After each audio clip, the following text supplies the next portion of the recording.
Hello, ladies and gentlemen. Eddie Marcus here again. I want to talk to you for a minute, if I can, on the subject matter the fear of death is no reason to accept doing evil. When I was a child, there was a black man by the name of Elijah Muhammad, and he was a Muslim. He taught that white people were literal devils. He taught that they would lie, cheat, steal, and kill. They would terrorize and they act as savages and they would slaughter. And they, according to him, were the worst kind of humans on earth. Now, Malcolm X, one of his students, ultimately rejected that argument and countered that white people were just people too. Now, I might have embellished that a bit, but it was to that degree. Now, on the other hand, I came up under the banner of the Christian philosophy. Now, this Christian religion was all about love. Now, it is the same Christian religion that is all about love when practiced on people of color and on other people that white people had to deal with, that Elijah Muhammad deduced that white people were literal devils, and he called them instruments of evils. Now, this religion, Christianity, has taught most of its adherents to accept their conditions as justified, that their conditions in life is righteous. And thus, in the past, segregation was acceptable, it was justified, and evil toward people of color were justified according to this religion, this Christian religion. Now, my impression, just my impression, is that humans mean well, but they are brought up under a dark influence. Men without truth usually blame others for their negativity as a way of denying their own responsibility. But the truth is that everyone is responsible for themselves. In every walk of life, you have choice. The fear of death is no reason to do evil. Now, humans are going to die. There's no if and ands, you don't escape it. So it is I that says that having an opportunity to die in the service of truth and righteousness should be every man's dream. Now, I say that as an older gentleman. I say that because I've lived and experienced and seen a lot of things. I've seen people come up as a baby from the mother's womb. I've seen them grow up all around me. And I've seen the beauty in them cherish and blush. I mean, it's just blushing, overflowing. I watch them mature. I watch them. I want everyone to know that it is during this period of time that you get a chance to express yourselves. You get a chance to be who you are, who you are. You get a chance to express what you came into this world to express. Before then, you were growing up, you were preparing yourself, you were being indoctrinated in truth and in love through that which your parents were teaching you. Now, I must admit, we are living in a society that you have been denied all the things that I'm talking about. Most of you have, some of you have been blessed.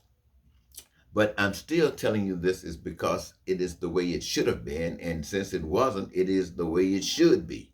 So you can do something about the adjustment process. And as you express yourselves, you blossom. You blossom. If there is a virus, anything that will come into that situation and cause problems, I'm talking about society now, and would cause any problems, it is the duty and responsibility of every lover. And I'm talking about only those who can call themselves that love, can express themselves. And what am I talking about? Even if death would be the outcome, it's the thing that you would have to suffer to get rid of the virus or to draw the kind of attention that could be focused on this virus so the antibodies could come forward and take care of whatever has got to be done to take care of.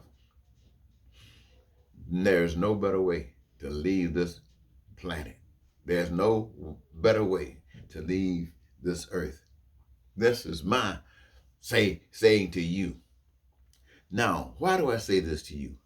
Because in my experience, most people want to live. They want to live, they say, forever. And there's nothing wrong with wanting to live forever. Life is, well, should be the most fantastic thing we can ever know.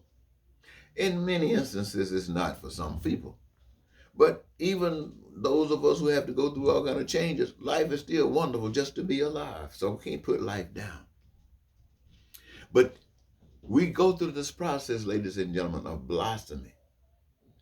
And if we do not take care of our responsibilities, if we allow something else to intervene, if we are more concerned about watching The Bachelor or The Bachelorette, if we're more concerned about that than watching the destruction of a nation,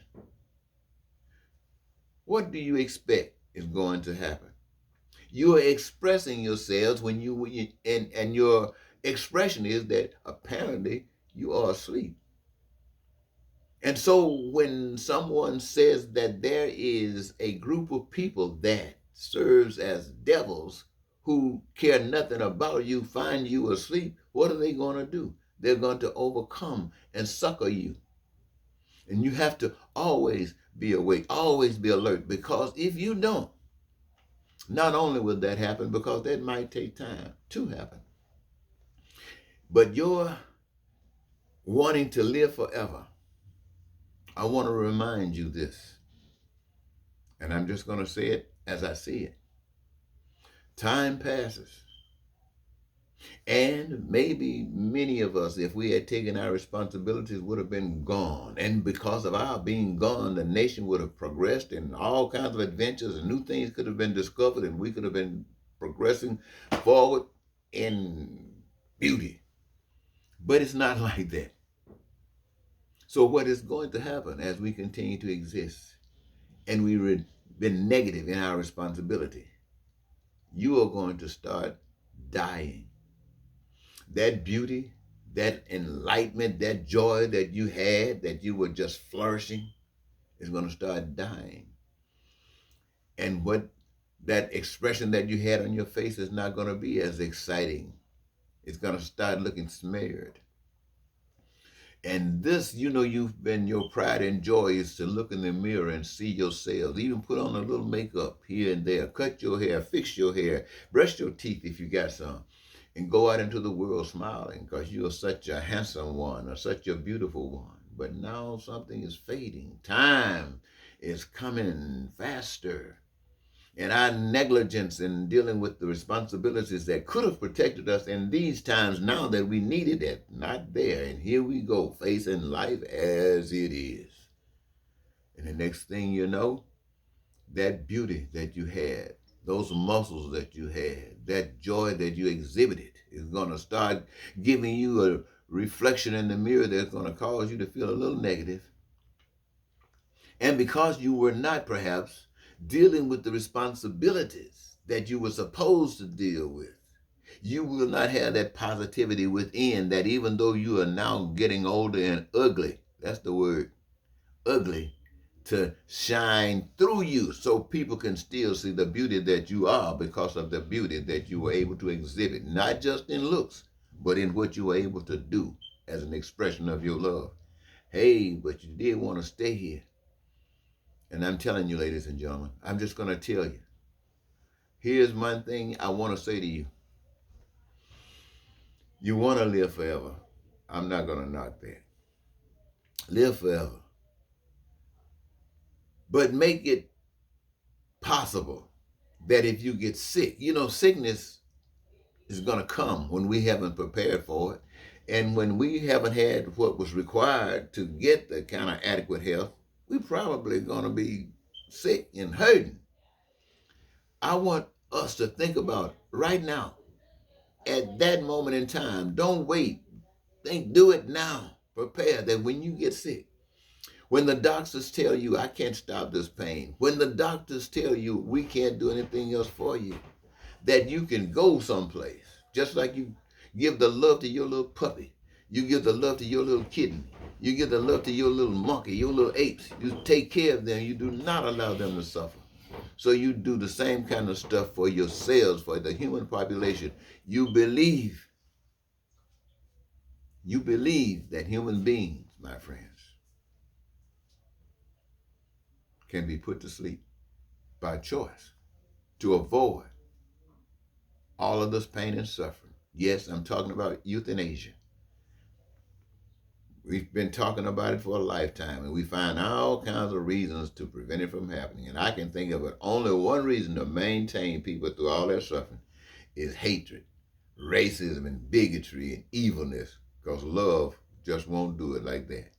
Anyway, ladies and gentlemen, I think I've made myself clear about some of the points, and I want to thank you so very much for giving me this your time. It truly has been an absolute wonderful opportunity, and I had taken advantage of it. I want to thank you again for listening.